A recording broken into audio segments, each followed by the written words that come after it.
सभी विद्यार्थियों को नमस्ते। विद्यार्थियों, कक्षा 12 के भूगोल के अंतर्गत अध्याय 16 जैविक एवं अजैविक संसाधन के बारे में अपन चर्चा कर रहे थे, जिसके अंतर्गत अपन ने पशु संसाधन, इसके अलावा पशु संसाधन के महत्व के बारे में चर्चा कर ली थी।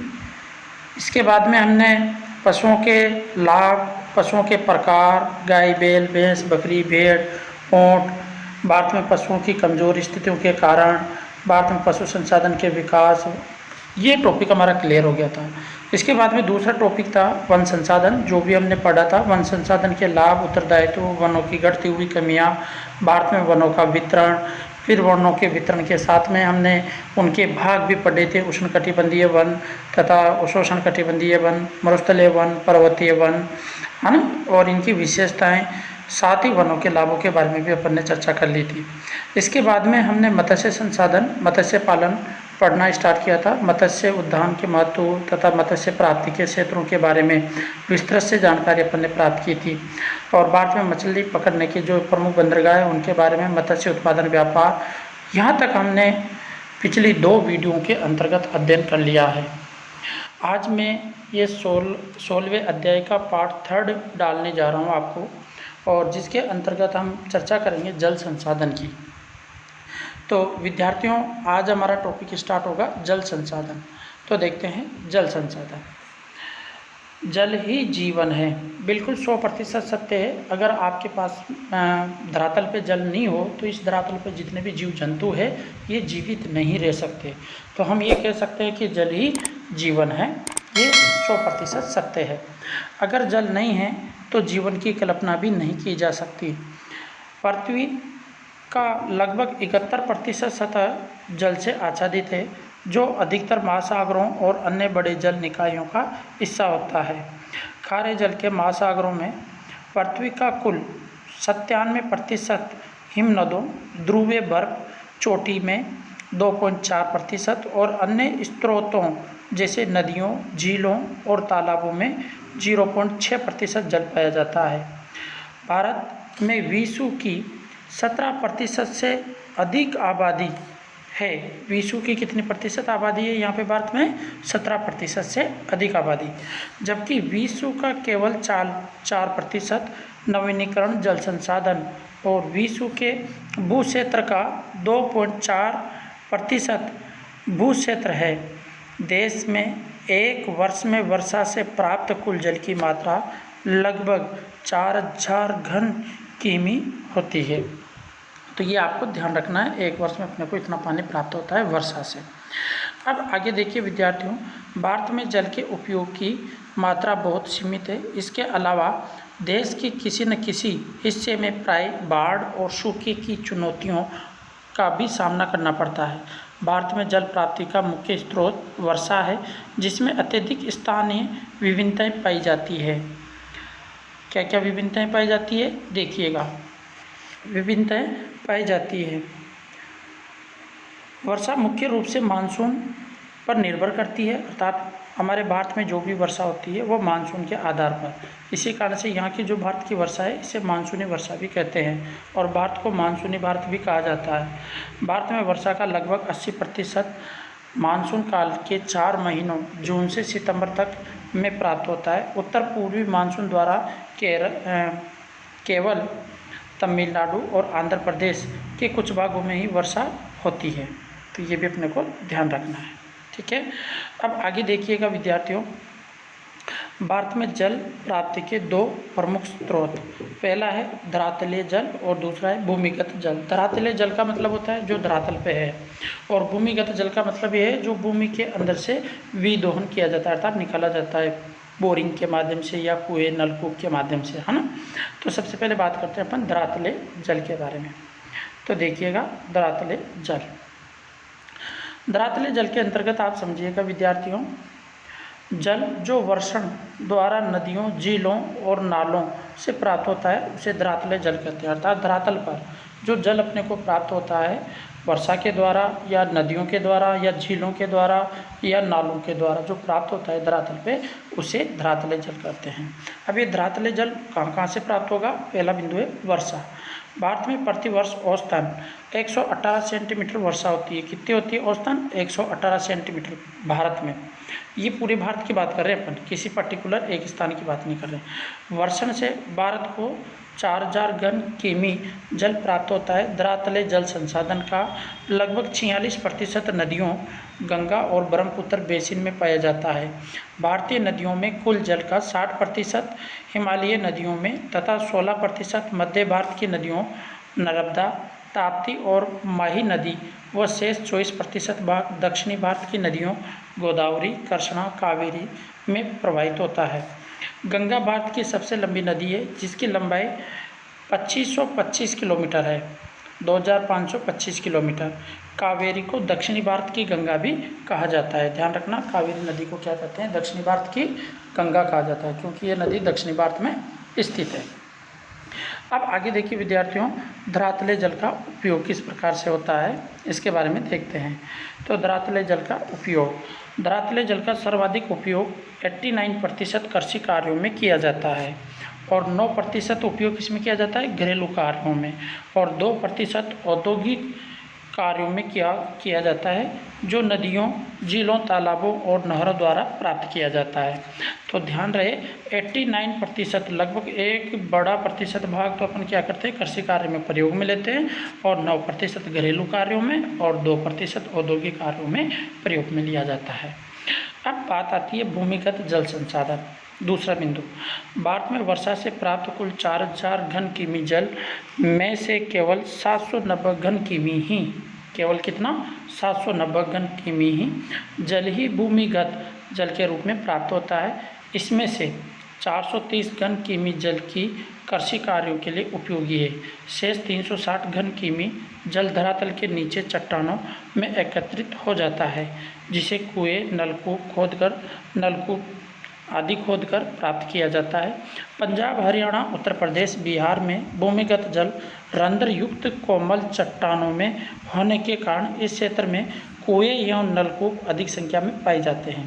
अर्थात जहाँ पर भूमिगत पानी की अधिक मात्रा होती है तो वहाँ पे इस तरह के संसाधन भी अधिक मात्रा में पाए जाते हैं। अब आगे देखिएगा भूमिगत जल का उपयोग। भूमिगत जल का उपयोग किस तरह से किया जाता है विद्यार्थियों, समझिएगा। भूमिगत जल का सर्वाधिक उपयोग 92% तो हम कृषि कार्यों के लिए करते हैं। जैसे आप ट्यूबवेल है, ट्यूबवेल से खेतों को पानी पिला रहे हो, कुएं से पानी पिला रहे हो, तो अधिकतर पानी का उपयोग तो अपन किस में करते हैं? जो कृषि करते हैं उन कृषि कार्यों के लिए। 3% हम घरेलू कार्यों के लिए उपयोग में लेते हैं और 5% औद्योगिक कार्यों में उपयोग में लिया जाता है। सिंचाई एवं सिंचाई के संसाधन। तो अब अपना टॉपिक आता है अगला, सिंचाई एवं सिंचाई के साधन। तो कृत्रिम रूप से फसलों में जलापूर्ति करना सिंचाई कहलाता है। अर्थात कृत्रिम रूप से जो अपन पानी पिलाते हैं मशीनरी के द्वारा, आपने ट्यूबवेल लगाए, उसमें मोटर है, मोटर के माध्यम से आप भूमिगत पानी को बाहर निकाल रहे हो, तो अपन क्या कर रहे हो? उसका कृत्रिम रूप से पानी का बाहर निकालना या कृत्रिम रूप से जो अपन पानी पिलाते हैं फसलों को, वो क्या कहलाती है? सिंचाई कहलाती है। भारत में वर्षा के स्थानिक सामयिक परिवर्तनों के कारण सिंचाई की आवश्यकता होती है। देश के अधिकांश भाग वर्षाहीन सूखाग्रस्त है। अर्थात कुछ ऐसे भी स्थान है भारत के अंतर्गत जिन पे वर्षा बहुत कम मात्रा में होती है, अर्थात सूखाग्रस्त की स्थिति बनी रहती है, अकाल की स्थिति बनी रहती है। उत्तर पश्चिमी भारत और दक्कन का पठार इसके अंतर्गत आते हैं, इसलिए शुष्क ऋतु में बिना सिंचाई के खेती करना कठिन होता है। सिंचाई की व्यवस्था बहुफसलीकरण को संभव बनाती है। अब अगला बिंदु है अपना संभावित जल समस्या। क्या क्या समस्याएं हैं? जल समस्याएं, संभावित समस्याएं, उनके बारे में देखते हैं। जल की प्रति व्यक्ति उपलब्धता जनसंख्या बढ़ने से दिन प्रतिदिन कम होती जा रही है। अर्थात जल की उपलब्धता प्रति व्यक्ति बढ़ती जा रही है, जिसके कारण से जनसंख्या बढ़ेगी तो पानी की क्या आएगी प्रतिदिन कम होगा। तो उपलब्ध जल संसाधन औद्योगिक, कृषि और घरेलू निस्सरों से प्रदूषित होता जा रहा है और इस कारण उपयोगी जल संसाधनों की उपलब्धता और सीमित होती जा रही है। अर्थात ये पानी की मात्रा जो अपने पास में धरातल पे उपलब्ध है ये सीमित होता जा रहा है।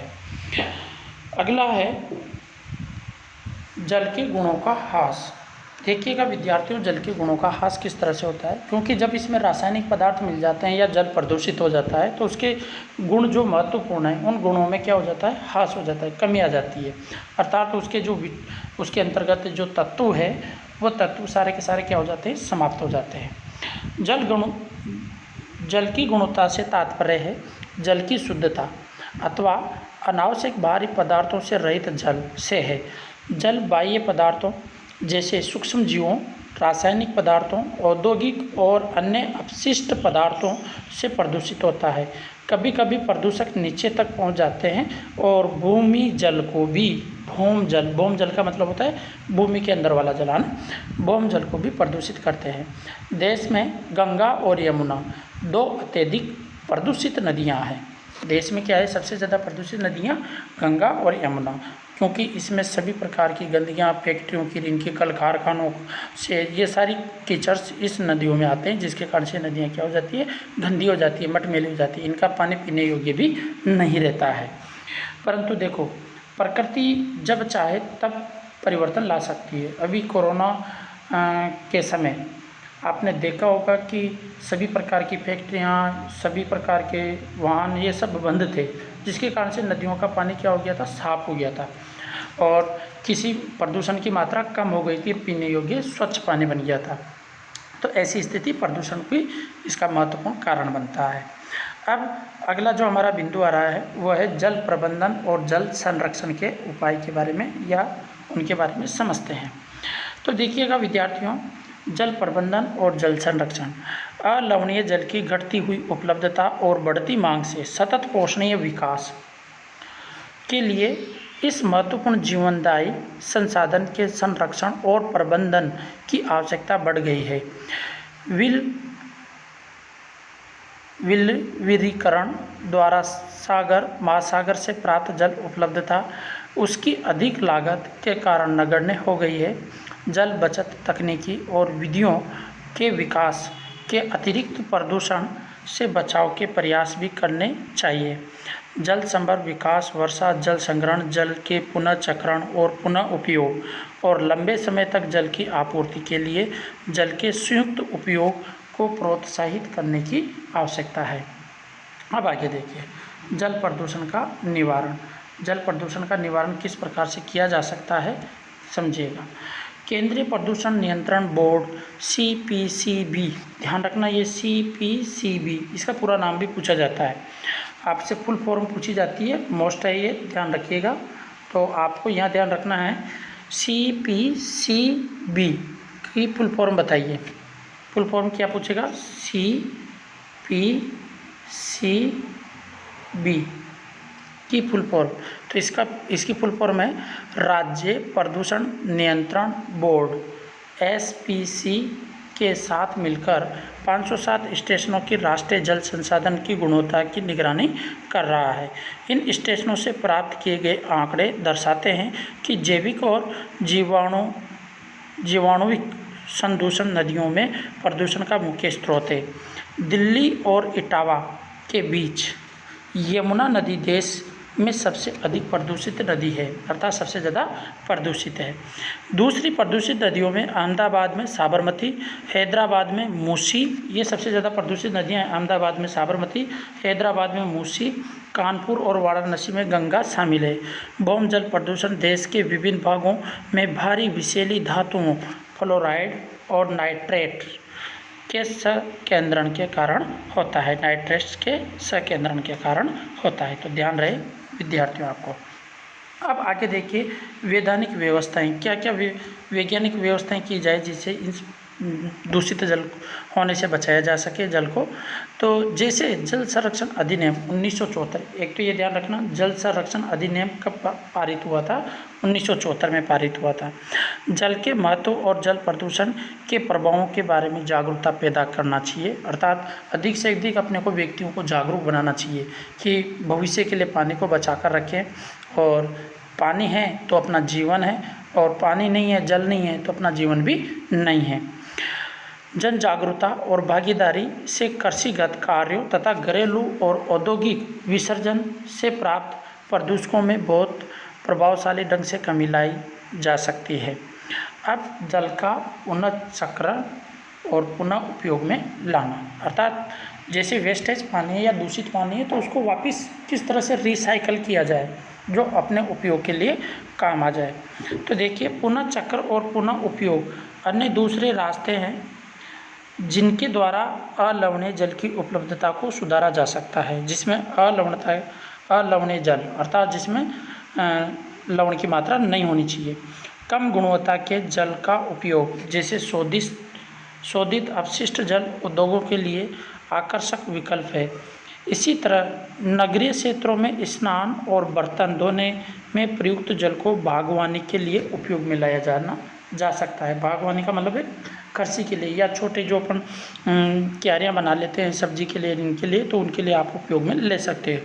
वाहनों को धोने के लिए प्रयुक्त जल का उपयोग भी बागवानी में किया जा सकता है। जब अपन किसी वाहन को धो रहे हैं फिर बाकी वेस्टेज पानी जा रहा है तो उसको भी अपन कृषि कार्य में ले सकते हैं, या बागवानी जो भी अपनी साग सब्जी है उन पौधों को पानी पिला सकते हैं। इससे अच्छी गुणवत्ता वाले जल का पीने के उद्देश्य से संरक्षण होगा। वर्तमान में पानी का पुनर्चक्रण एक सीमित मात्रा में किया जा रहा है, फिर भी पुनर्चक्रण द्वारा पुनः पूर्ति योग्य जल की उपयोगिता व्यापक है। अब अगला अपना बिंदु आ रहा है जल संभर प्रबंधन। तो जल संभर प्रबंधन के बारे में देखते हैं क्या है, समझिएगा। यहाँ से ये सब बड़े बड़े क्वेश्चन है, आपके मोस्ट इम्पोर्टेंट टॉपिक है, ये ध्यान से सुन लीजिए, इनको केवल सुन लीजिए, लिख तो फिर आप वहाँ कुछ भी दीजिए, पर आपको ये पता होना चाहिए कि हाँ हमारी पाठ्य पुस्तक में ये टॉपिक तो है या नहीं है। कम से कम सुनेंगे तब जाके अपने को पता रहेगा, तो आप वीडियो को अंत तक जरूर सुने। जल संभर प्रबंधन से तात्पर्य मुख्य रूप से धरातले और भीम जल संसाधनों के दक्ष प्रबंधन से है। दक्ष का मतलब अच्छे प्रबंधन। इसके अंतर्गत बहते जल को रोकना और विभिन्न विधियों जैसे अंतःस्त्रवण, तालाब पुनर्भरण, कुओं आदि के द्वारा भौम जल का संचयन और पुनर्भरण शामिल है। जल संभर प्रबंधन के अंतर्गत सभी संसाधनों जैसे भूमि जल, पौधे और प्राणियों और जल संभर सहित मानवीय संसाधनों के संरक्षण, पुनरुत्पादन, विवेकपूर्ण उपयोग को सम्मिलित किया जाता है। केंद्र और राज्य सरकारों ने देश में बहुत से जल संभर विकास और प्रबंध कार्यक्रम चलाए हैं। हरियाली केंद्र सरकार द्वारा परिवर्तित जल संभर विकास परियोजना है, अर्थात वापिस पानी को अपन क्या करते हैं, स्टोर करते हैं ना, संभर का मतलब, जिनका उद्देश्य ग्रामीण जनसंख्या को पीने, सिंचाई, मत्स्य पालन, वन रोपण के लिए जल संरक्षण के लिए योग्य बनाना है। यह परियोजना जन सहयोग से ग्राम पंचायतों द्वारा निष्पादित की जा रही है।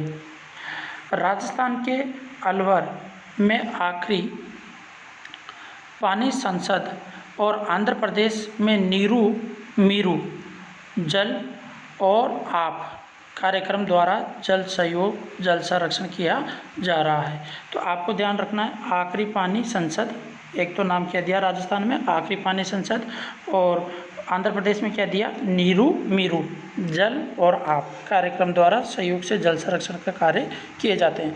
जैसे अपन क्या करते हैं, खेतों में पौंड बनाते हैं ना, पौंड का मतलब जब बारिश के दिनों में उसमें पानी इकट्ठा हो जाता है, या टाँका हो सकता है ना, तो टाँका, पौंड जो ये भाग होते हैं इनमें क्या है, पानी को इकट्ठा किया जाता है और फिर उपयोग के लिए लिया जाता है, इसे संभर कहते हैं। ठीक है। अब अगला बिंदु आता है अपना वर्षा जल संग्रहण, अर्थात वर्षा के जल को किस प्रकार से संग्रहित किया जा सके। तो देखो विद्यार्थियों, मैं आपको बताऊं, अपनी छत है जो आजकल देखो सरकार के भी आदेश है कि छत का जो भी पानी है उसको एक नीचे भूमिगत होना चाहिए, टाँका बना होना चाहिए जिसमें पानी स्टोर हो, फिर आप उस पानी का उपयोग कर सको। तो ऐसी स्थितियाँ भी है, देखते हैं। वर्षा जल संरक्षण विभिन्न उपयोगों के लिए वर्षा के जल को रोकने और एकत्रित करने की विधि है। इसका उपयोग भूमिगत जल भूतों के पुनर्भरण के लिए भी किया जाता है। यह एक कम मूल्य और पारिस्थितिकी अनुकूल विधि है जिसके द्वारा पानी की प्रत्येक बूंद संरक्षित करने के लिए वर्षा जल को नलकूपों, गड्ढों और कुओं में एकत्रित किया जाता है। वर्षा जल संग्रहण पानी की उपलब्धता को बढ़ाता है, भूमिगत जल स्तर को नीचे जाने से रोकता है, फ्लोराइड और नाइट्रेट्स जैसे संदूषकों को कम करके भूमिगत जल की गुणवत्ता को बढ़ाता है, मृदा अपरदन और बाढ़ को भी रोकता है। अर्थात जब पानी भूमि के अंदर स्टोर होगा तो बाढ़ की स्थिति भी कम होगी और मृदा का अपरदन का मतलब होता है कटाव, मिट्टी का बहना, तो वो भी कम होगा। अब आता है अपना अगला बिंदु, खनिज संसाधन। अब इसकी चर्चा नेक्स्ट वीडियो में करेंगे। तब तक के लिए आपको धन्यवाद सभी।